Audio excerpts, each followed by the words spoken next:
Hello দর্শক, আসসালামু আলাইকুম। This is Selina Rahman. Welcome back to my channel. আজকের রেসিপি হচ্ছে বাটার কুকিজ। এই কুকিজগুলো এতটাই মজা যে মুখে মিলিয়ে যায়, আর বানানো এতটাই সোজা যে রেসিপি দেখলে আপনারা নিজেরাই অবাক হয়ে যাবেন। কথা না বাড়িয়ে তাই চলে যাচ্ছি মূল রেসিপিতে। আর হ্যাঁ, আজকের রেসিপিটি ভালো লাগলে চ্যানেলটি সাবস্ক্রাইব করতে কিন্তু ভুলে যাবেন না দর্শক। আজকের রেসিপির জন্য আমি নিয়েছি হচ্ছে মার্জারিন। যে প্যাকেটটা আপনারা দেখতে পাচ্ছেন এটা নিয়েছি। এটা ছাড়াও আপনারা বাটার দিয়ে করতে পারবেন। আমি দুটো স্টিক নিচ্ছি। বাটার নিলেও আপনারা একই পরিমাণ নেবেন, তবে অবশ্যই বাটার বা মার্জারিন হতে হবে, তেল দিয়ে হবে না। এর সাথে আরও দিয়ে দিলাম হচ্ছে দুটো ডিমের কুসুম। ডিমের সাদা অংশটা দিব না, শুধুই ডিমের কুসুম দুটো নিয়েছি। মার্জারিনের সাথে এখন এই কুসুম দুটো ভালো করে একটু মিক্স করে নিচ্ছি হাত দিয়ে। আপনারা নিশ্চয়ই বুঝে গেছেন যে মার্জারিনটা রুম টেম্পারেচারে ছিল এবং ডিমটাও কিন্তু রুম টেম্পারেচারেই ছিল। যাই হোক, এর মধ্যে দিয়ে দিলাম হচ্ছে আধা টেবিল চামচ বেকিং পাউডার। বেকিং পাউডারটা আবার একটু এর সাথে মিশিয়ে নিচ্ছি।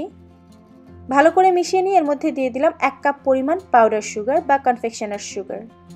এর সাথে আরও দিয়ে দিলাম হচ্ছে 1.5 কাপ পরিমাণ কর্ন স্টার্চ। আপনারা পাশে যে কৌটোটা দেখতে পাচ্ছেন আমি এটাই নিয়েছি। আপনারা যে কোনো ব্র্যান্ডেরটাই নিতে পারেন। যেহেতু আপনাদের প্রশ্ন থাকে আমি কোন ব্র্যান্ডেরটা ইউজ করেছি, তাই আপনাদেরকে কৌটাটা দেখালাম। এখন এই সব কিছু ভালো করে মধ্যে একটা ডো তৈরি করতে হবে। প্রথম দিকে খুব ড্রাই মনে হবে যে একটু পানি দিলে বোধহয় ভালো হয়, কিন্তু ভুলেও পানি বা লিকুইড কোনো কিছু দিবেন না।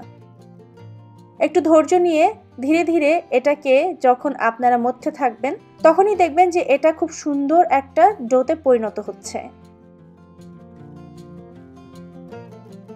বেসিক্যালি এটা যখন কমপ্লিট হয়ে যাবে তখন এটা এরকমটা দেখাবে, খুব সুন্দর এবং পুরোটাই একটা বাটারের পিণ্ডের মতো।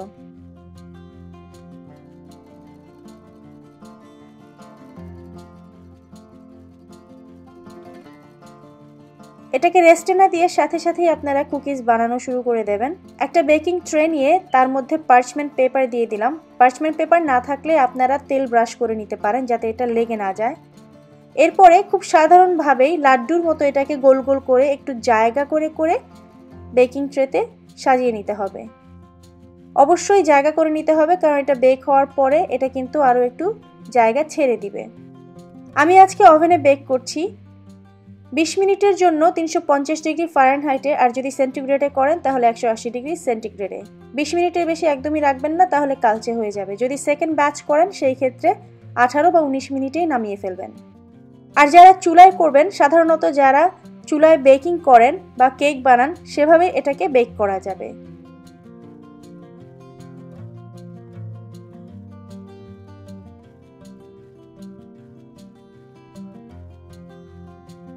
এখন এটাকে কুলিং র্যাকে রেখে ঠান্ডা করে নিচ্ছি। রুম টেম্পারেচারে আসলে পরে চকলেট সস অথবা চকলেট চিপের সাথে সামান্য একটু হুইপিং ক্রিম দিয়ে মেল্ট করে সেটাকে জিপলক ব্যাগে ভরে এভাবে একটু ডেকোরেট করে দিতে পারেন এবং খাওয়ার সময়ও একটা চকলেটি কিক পাবেন।